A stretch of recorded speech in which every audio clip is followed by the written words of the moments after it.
que é que você toma no café da manhã, o que é que você toma, o que come no almoço, o que é que você come no jantar. Se você fizer um levantamento, provavelmente mais de 50% que você está ingerindo, que é assim, ó, em geral, a população brasileira, principalmente a população urbana, está ingerindo, não está ingerindo alimento, está ingerindo produto alimentício. Bom, o que, que a gente precisa para ter saúde? Primeiro, a gente precisa de água. Mais de 70% do nosso corpo é água. A água é o mais abundante dos nutrientes.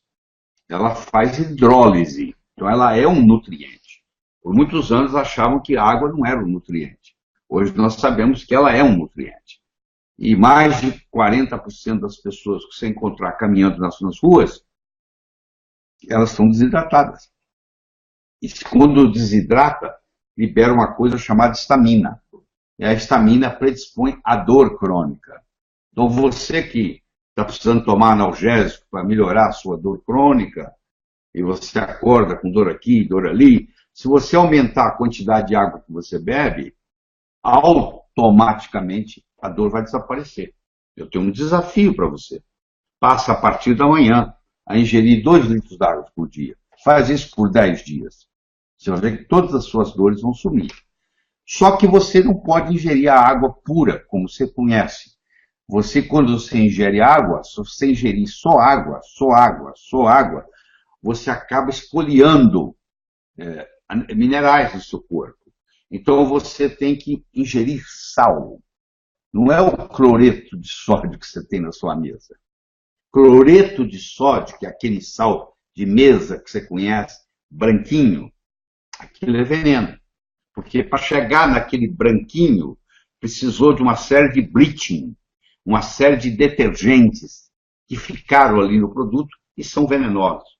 Então, se você ingerir cloreto de sódio, que é o seu sal de mesa, você, além de ter pressão alta, você vai ter uma série de outras consequências.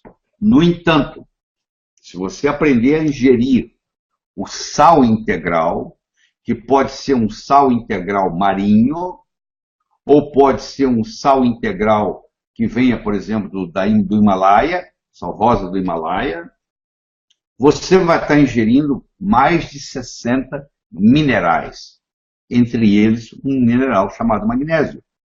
Nós, brasileiros, temos carência, porque você, para ter magnésio, você precisa ter água magnesiana.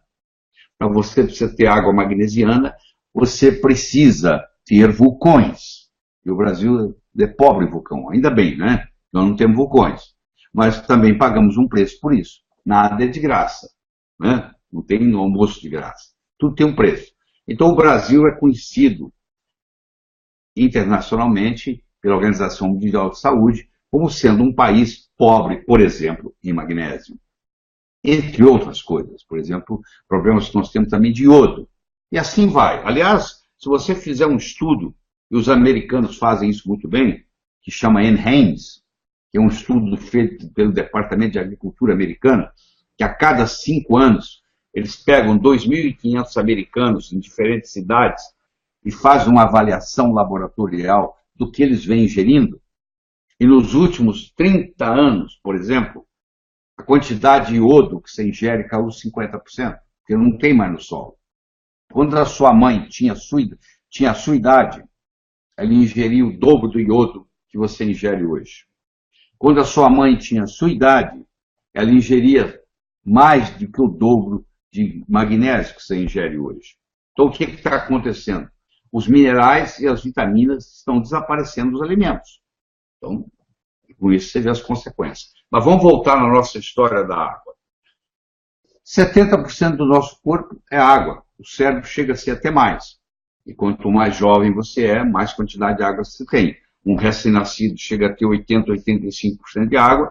Uma pessoa idosa de 90 a 100 anos chega a baixar para 60%, 59% de água. Então, se você quiser melhorar a sua saúde, a primeira coisa que você tem que fazer é ingerir mais água. E concomitantemente à água, você ingere mais sal.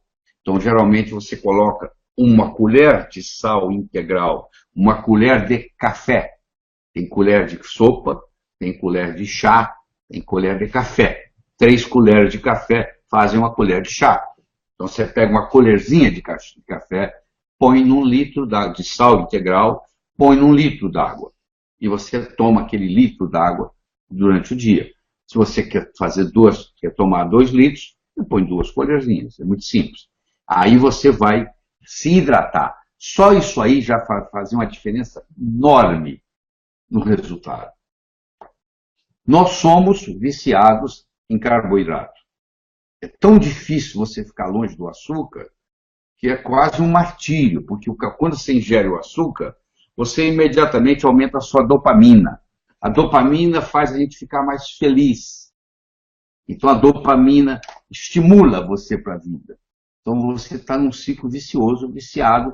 Tanto açúcar é tão viciante que eles pegam ratos e colocam numa bandeja, num pires eles colocam açúcar, no outro pires eles colocam cocaína.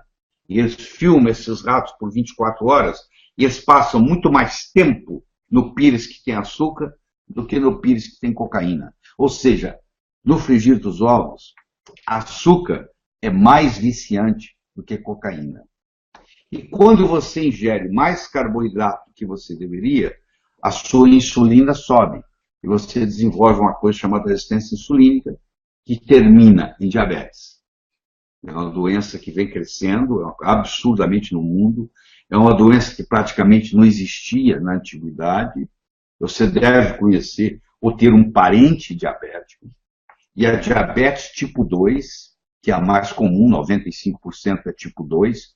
Os 5% é o tipo 1, que geralmente ocorre na juventude e precisa de insulina. A tipo 2, que é a chamada diabetes do adulto em geral, hoje o termo já não se aplica mais, porque você encontra americanos com 9, 10 anos de idade, 12 anos já diabéticos. Então é impressionante a quantidade de diabético no mundo. E o conceito que se tem erradamente em medicina é que diabetes é uma doença progressiva e que você não tem nada que você possa fazer. Você tem que tomar remédio. E aí vem as amputações, vem cegueira, vem transplante de rim, vem transplante de fígado e etc.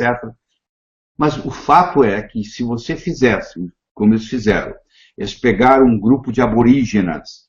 O que são aborígenas? São os nativos australianos, que os pais, os avós viviam na floresta. E eles, filhos desses netos, vieram para a periferia da cidade, na cidade de Sydney. Eles pegaram esses indivíduos, seriam os índios deles, que estão morando na periferia. Como tem aqui no Brasil, você vai em Campo Grande, você vai em Cuiabá, você vê índios morando na cidade.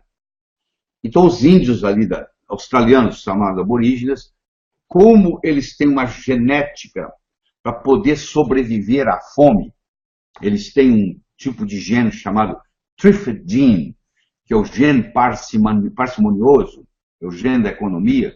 Quando põe fartura para ele, principalmente na forma de carboidrato, eles desenvolvem diabetes.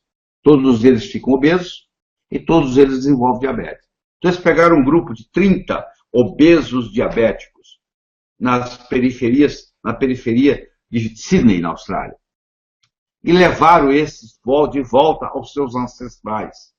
Eles foram viver durante 3 semanas ininterruptas, comendo a comida que os avós deles comiam no mato, lá na floresta. E em 3 semanas, todos curaram a diabetes. Não tinham mais problema de glicemia. A glicose de todos eles normalizou. E a insulina de todos eles normalizou. Por apenas tratamento, onde tirou o carboidrato. Aí você fala assim, eu quero comer isso, então eu vou tomar esse remédio. A ponto de você ter que ingerir insulina. Insulina é um hormônio que causa diabetes, por incrível que pareça. Eu não estou aqui para discutir esse conceito, porque o nosso tempo não permite, mas você vai ver que quanto mais insulina você tiver no sangue, mais resistência insulínica você tem, mais predisposição, mais diabetes vai pior. Isso entra num ciclo chamado vicioso. Entendeu? A outra coisa que você deveria de comer e não come é gordura. Porque fizeram uma lavagem cerebral em você de que gordura faz mal. O seu avô, o seu bisavô comia carne de porco numa boa, cozinhava com banha de porco numa boa, e era muito mais saudável do que você.